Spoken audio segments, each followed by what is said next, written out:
नमस्कार। आप सभी का सुबोध जीएस क्लासेस में स्वागत है। और आज का जो क्लास है होली के बाद का क्लास है।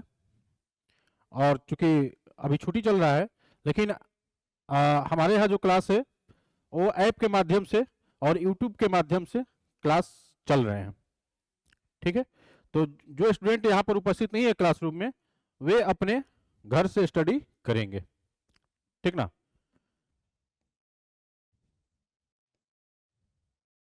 पाँच नंबर ना, चलिए देखिए, यहाँ से क्लास 5 में हम लोग लॉर्ड विलियम बेंटिंग को पढ़े थे। वो पहले का पढ़ाई है ये, ठीक ना। ये पहले जिससे पहले क्लास चला था उसका पढ़ाई है, ठीक ना। यहीं से स्टार्टिंग हुआ था। इस बार हम लोग स्टार्टिंग कहाँ से किए हैं? 1498 से किए हैं, जो कि पिछला बार हम लोग किए थे 1757 से, ठीक ना। तो लॉर्ड विलियम बेंटिंग का कार्यकाल 1828 से 1835 तक। कर्नल और इससे संबंधित और क्वेश्चन भी है 4 में। आप लोगों से पूछूं कि लॉर्ड विलियम बेंटिंग जो था वो भारत का प्रथम गवर्नर जनरल था और बंगाल का अंतिम गवर्नर जनरल था। बंगाल के अंतिम गवर्नर जनरल कब से कब तक था? 1828 से 1833 तक। और किस एक्ट के द्वारा, किस चार्टर एक्ट के द्वारा लॉर्ड विलियम बेंटिंग बंगाल के गवर्नर जनरल से भारत का गवर्नर जनरल बन जाता है? 1833 के चार्टर एक्ट के द्वारा, ठीक ना। लॉर्ड विलियम बेंटिंग जो था एक उदार व्यक्ति था, उदारवादी प्रवृत्ति थी इसकी। और ये भारत के एक तरह से कह सकते हैं उद्धारक की संज्ञा दी जाती है। इसने ऐसे ऐसे कुछ सुधार किए जो सदियों से कुरीतियां वो क्या हो रही थी, चलती आ रही थी, जिसमें महत्वपूर्ण है सती प्रथा का अंत। 1829 ईस्वी में धारा 17 के द्वारा राजा राम मोहन राय के सहयोग से, जो भारत के एक प्रगतिशील व्यक्ति थे, जो आधुनिकता के पक्षधर थे। लॉर्ड विलियम बेंटिंग इससे पहले एक बार मद्रास प्रेसिडेंसी का गवर्नर रह चुका था। मद्रास प्रेसिडेंसी का गवर्नर रह चुका था। और आप लोगों को पता है कि 1806 में एक सैनिक विद्रोह हुआ था। कहां पर बोलिए? वेलोर में। एक नहीं, सैनिक विद्रोह 1806 ईस्वी में हुआ था वेलोर में। वेलोर कहां है? ये मद्रास, चेन्नई के पास से, तमिलनाडु में, ठीक ना। तो जब उस समय विद्रोह हुए थे, सैनिक विद्रोह वेलोर में, तो उस समय ये लॉर्ड विलियम बेंटिंग जो था वहां का गवर्नर था, मद्रास का। और इस मद्रास का जब गवर्नर था तो इसी के समय में वेलोर के सैनिकों ने वहां पर विद्रोह किया था। कारण क्या था? तो जातीय चिन्ह है ना, धार्मिक चिन्ह और कानों में कनबलियां न पहनने देने के कारण, यानी धार्मिक चिन्हों को कह सकते हैं कि यूज न करने दिए जाने के कारण उन लोगों ने क्या किया था? विद्रोह किया था। सती प्रथा का अंत तो इसने किया ही, प्रारंभ में बंगाल में, और उसके बाद 1830 के बाद जितने भी उसके अंतर्गत प्रेसिडेंसियां थी, बंगाल, बंबई, मद्रास, उन तीनों जगह पर क्या कर दिया? इसको लागू किया। और सुधारात्मक अगर बात करें तो एक ठगी प्रथा भी थी। एक ठगी प्रथा भी था। ठग किसको कहा जाता था? तो चोरों, डकैतों और है ना हत्या करने वाले लोगों को क्या कहा जाता था? ठग कहा जाता था। और कर्नल सलीमन क्या करता है? ये Lord William Bentinck colonel Sleeman के सहयोग से ठगी प्रथा पर रोक लगाता है, ठीक ना। इसके अलावा अगर हम लोग बात करें, हाँ, इससे पहले वाला में है ना, ये 4 नंबर में है, ये शिशु बालिक नर बलि हत्या। नहीं लिखना चाहे तो लिख सकते हैं, और लिखे है ना, पहले लिख लिए हैं, ठीक है। इससे पहले वाला लाते हैं 4 नंबर।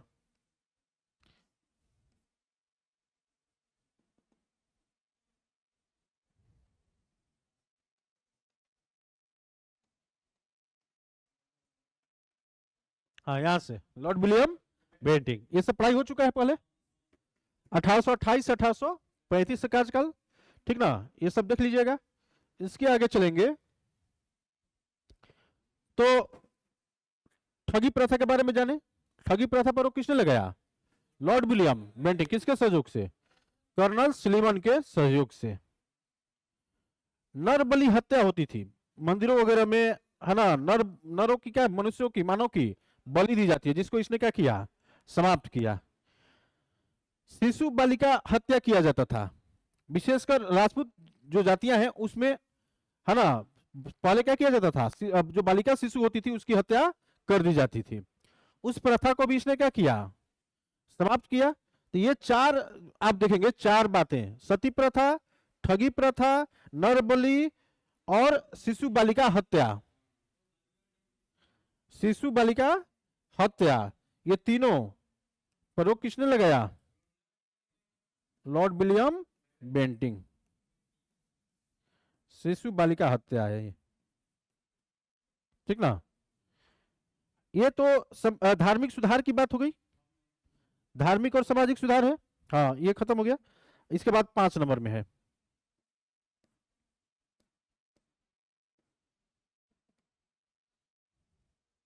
ठीक है। तो ये जो धार्मिक और जो सामाजिक सुधार है, इसके कारण कुछ लोग तो खुश होंगे और कुछ लोग क्या करेंगे? खिलाफ होंगे। खिलाफ क्यों होंगे? क्योंकि उन्हें लगेगा कि जो अंग्रेजी सरकार है ये हमारे धार्मिक और सामाजिक मामलों में हस्तक्षेप कर रही है। इसके कारण कुछ रूढ़िवादी लोग क्या होंगे?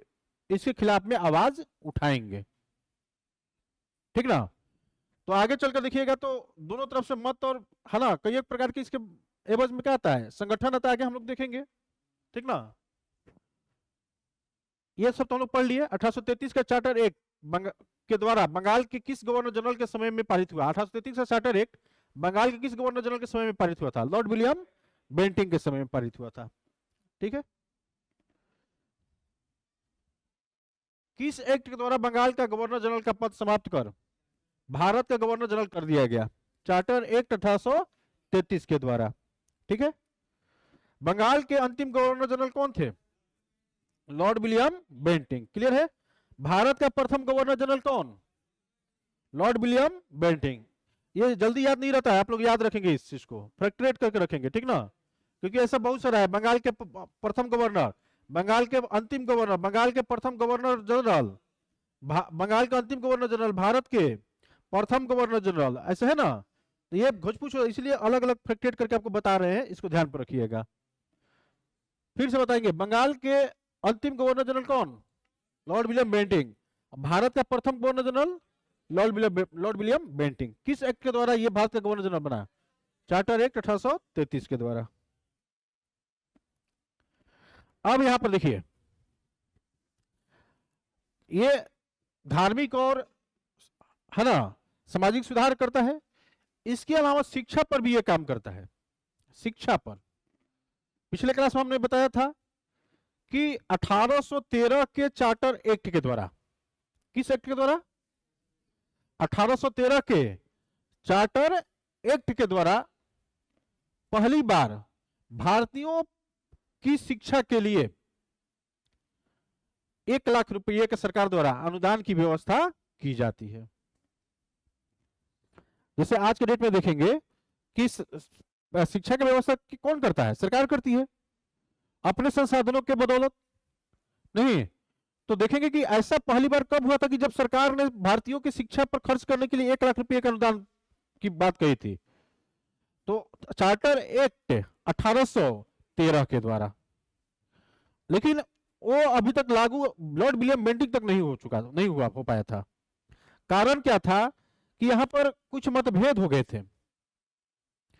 1 लाख रुपया उस समय की बात है, और आज के डेट में अगर जोड़िए तो कितना हो जाएगा? वो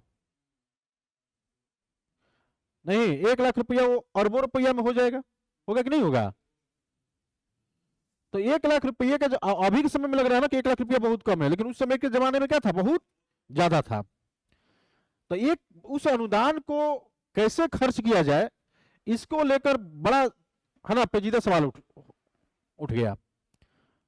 और इसके पीछे कारण क्या था कि सरकार इस असमंजस में पड़ गई कि भारतीयों को जो शिक्षा दिया जाए वो किस माध्यम में दिया जाए।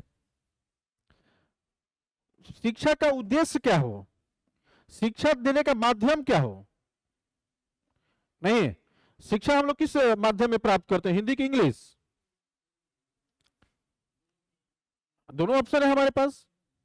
नहीं, अगर बिहार बोर्ड है तो हम लोग हिंदी से भी करते हैं, और सीबीएसई बोर्ड है तो इंग्लिश में, दोनों है। लेकिन इंग्लिश मीडियम की शुरुआत कब से, उसी समय से जब 1 लाख रुपये का अनुदान दिया गया, तो ये सवाल उठता है कि इसका खर्च कैसे किया जाए, इसको शिक्षा का उद्देश्य क्या है, किस माध्यम में भारतीयों को शिक्षा दिया जाए। ये 1800 लॉर्ड विलियम बेंटिंक तक ये विचारणीय रहा। कुछ लोग दो प्रकार की शिक्षा उस समय की बात करें तो, एक पश्चिमी शिक्षा, पाश्चात्य शिक्षा, पश्चिमी शिक्षा जो कि आधुनिक शिक्षा की बात कर रहा था, जहां गणित, विज्ञान और यूरोपियन साहित्य, आधुनिक साहित्य की बात कर रहा था। और दूसरा वर्ग ऐसा था जो चाहता था कि शिक्षा किस रूप में दिया जाए, तो प्राच्य शिक्षा दिया जाए, भारतीयों को प्राचीन शिक्षा दिया जाए, जो पहले से शिक्षा है ना लोग लेते आ रहा है, पहले के जो साहित्य है उसी को क्या किया जाए, पढ़ाया जाए। ठीक ना। तो इस समस्या को समाधान करने के लिए लॉर्ड विलियम बेंटिंक द्वारा लॉर्ड मैकाले की अध्यक्षता में एक शिक्षा आयोग की क्या करता है, गठन करता है। बात समझ में। लॉर्ड मैकाले की अध्यक्षता में एक क्या किया जाता है, एक शिक्षा आयोग का गठन किया जाता है। किसकी अध्यक्षता में, लॉर्ड मैकाले की अध्यक्षता में, किसकी अध्यक्षता में, बोलिए। हाँ, लॉर्ड मैकाले की अध्यक्षता में एक शिक्षा आयोग की क्या की जाती है, स्थापना की जाती है।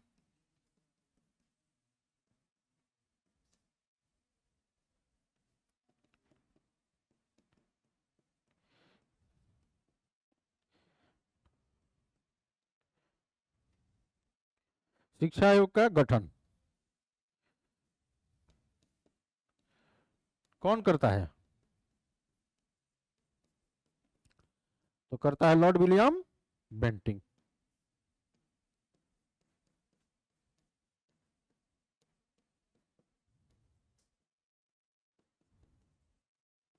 Lord William Bentinck.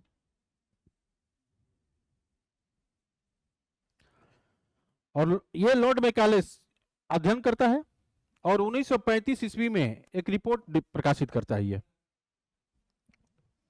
ठीक ना, 1935 ईस्वी में एक अपना रिपोर्ट प्रस्तुत करता है, और उस रिपोर्ट में क्या बातें कही गई हैं कि भारतीयों की शिक्षा जो है वो पाश्चात्य पद्धति पर आधारित हो। हाँ, पश्चिमी जगत के यूरोपियन है ना शिक्षा पर आधारित हो, आधुनिक शिक्षा दिया जाए भारतीयों को, है ना। कैसा शिक्षा दिया जाए, आधुनिकतम। लिख लिया ना, लिखिए जल्दी से।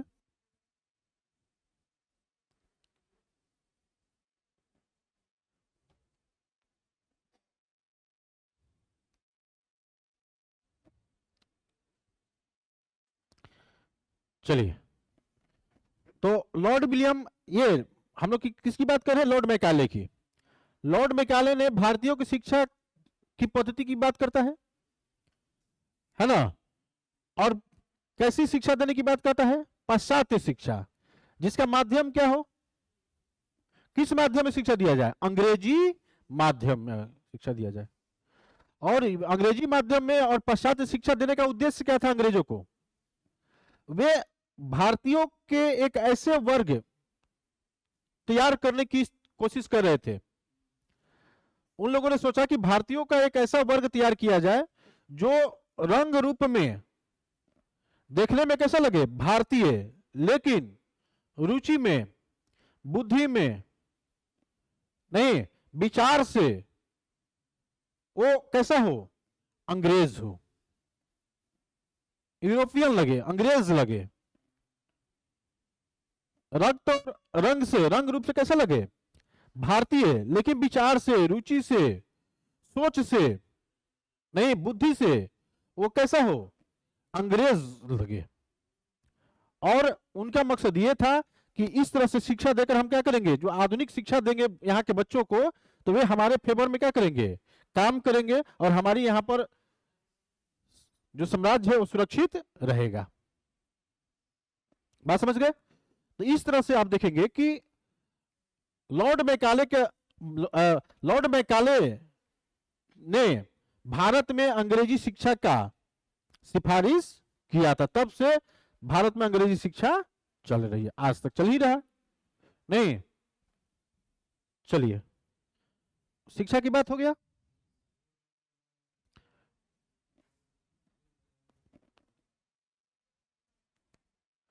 अब यहां पर देखेंगे कि कलकत्ता में एक मेडिकल कॉलेज की क्या की जाती है, स्थापना की जाती है 1835। किसके द्वारा? लॉर्ड विलियम बेंटिंग के द्वारा। कलकत्ता में मेडिकल कॉलेज की स्थापना किसके द्वारा की जाती है? लॉर्ड विलियम बेंटिंग के द्वारा। ये लॉर्ड विलियम बेंटिंग का मानना यह था कि प्रेस की स्वतंत्रता होनी चाहिए। क्या होनी चाहिए? प्रेस की स्वतंत्रता होनी चाहिए। प्रेस मतलब समझ रहे हैं ना, मीडिया। मीडिया पर पाबंदी नहीं होना चाहिए। उसका मानना था कि जो मीडिया है, प्रेस है, वे विद्रोह के आवाज को समय रहते क्या करते हैं, उजागर करते हैं, और सरकार को समय रहते उस विद्रोह पर काबू करने की, है ना, और उसके पास समय सीमा रहता है जिसके अंतर्गत उस विद्रोह को क्या कर सकता है, पहले ही शांत कर सकता है। और इस तरह से आप देखेंगे कि लॉर्ड विलियम बेंटिंग प्रेस की स्वतंत्रता चाहता था, लेकिन उसके अपने कार्यकाल में यह कर नहीं पाया, क्योंकि 1835 में उसकी तबीयत क्या हो जाती है, बिगड़ जाती है, जिसके कारण उसे पद त्यागना पड़ता है और इंग्लैंड चला जाता है। उसके बाद का जो गवर्नर जनरल आता है भारत का, कौन? Charles Metcalfe. ये प्रेस की क्या करता है, स्वतंत्रता देता है। और ये 1 साल के कार्यकाल में देखेंगे कि काफी प्रसिद्ध हो गया, मात्र एक के कारण। किसके कारण? प्रेस का मुक्तिदाता किसे कहा जाता है? चार्ल्स मेटकाफ को कहा जाता है। तो लिखे, इसको नहीं लिखे अभी तक तो।